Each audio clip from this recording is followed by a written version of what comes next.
Hello, and welcome to the DSM 6.0 patch update notes. The DSM 5 has been out for over a decade now, and players are eager for an update. We're going to keep the foundations of what worked with DSM 5.0 while adding new strategies we think you're going to find very interesting. First of all, we're going to buff BPD people and those in relationships with them. We obviously wanted borderline personality disorder to be an interesting class to play, but we found that the risk-reward is kind of off. BPD people require too much resource management from their teammates. We've made BPD people hotter to address this, but it's hard to strike the right balance between crazy and hot. The BPD class is going to remain equally crazy, but we're going to make them 25% hotter to accentuate both their strengths and weaknesses. We've kept autism relatively the same, but we've decided to give it to everybody in this next patch. That's right, you get autism, and you get autism, and you get autism. We've made a lot of changes to the eating disorder subclass. In general, we've decreased stigma by about 25% and really encouraged male players to get in on this. Bulimics have been given a projectile attack that does toxic damage over time to their target. Pika has a new ability that allows you to treat crafting items as consumables,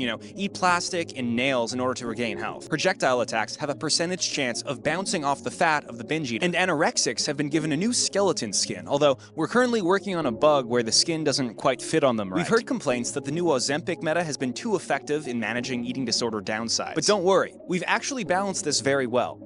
You'll find out why in about 10 years. We've also added gender dysphoria, which is when you see yourself as having gender dysphoria when you don't actually have gender dysphoria. We've also added more kinds of dysphoria to keep the class more varied. As well as crossing the gender divide, you can also accentuate the gender divide by going from male to hypermale or female to hyperfemale. We've added a new adult expansion pack to ADHD, and we've also massively increased the rate of ADHD across the board. We've also added an extremely powerful attack to ADHD players that they can use if they channel it for only 2 hours. However, in playtesting, for some reason they weren't able to get this move off. We haven't made any changes to schizoid personality disorder because we haven't heard anything from their player base. We really would like some feedback from the schizoid personality players, but we're just not hearing anything. We've increased the positive symptoms for schizophrenics, so the render distance of their hallucinations has increased. Speaking of which, we've buffed addictive personality disorder by giving them an increased variety of consumables and more options to acquire their consumables. Before, addictive personality disorder players would have to acquire their consumables in dangerous dungeons and back alleys, but now they will be able to purchase more of these substances at the local shopkeep.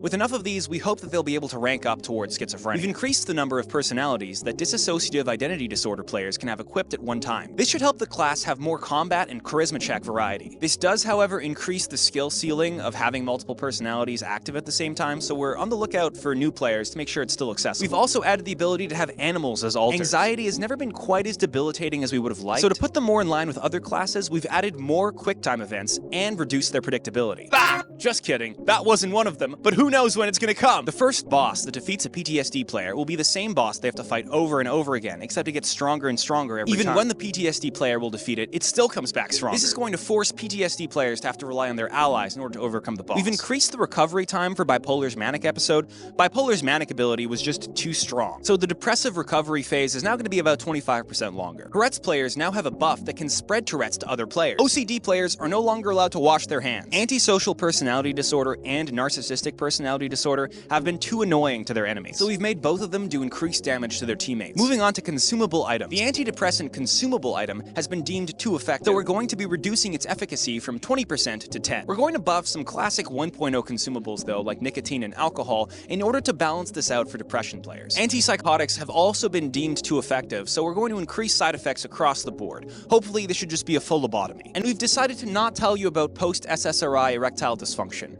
That's something that we hope the player base finds out for themselves. In terms of environmental hazards, we're going to reduce the incidences of PFAs causing autism, add leaded gasoline back into cars to hopefully increase violent behavior, and start scaling back on TikTok. TikTok has obviously increased our player base tremendously, but our servers just cannot handle all the new players right now. We hope you're as excited as we are for the 6.0 update. Our players are our #1 priority, and we couldn't have done this without you. We hope this patch update creates metas we've never even dreamed of. Double depression OCD with narcissism sprinkles, schizo-autism, bulimia, post-traumatic Tourette's disorder, borderline anorexia, schizoid anxiety, accelerationism, dysphoria, anorexia. Eats everybody. Internet addiction disorder, and then we remove it because everyone has it now. Dissociative identity disorder, and all of your alters have different mental illnesses. Double autism. Fuck it.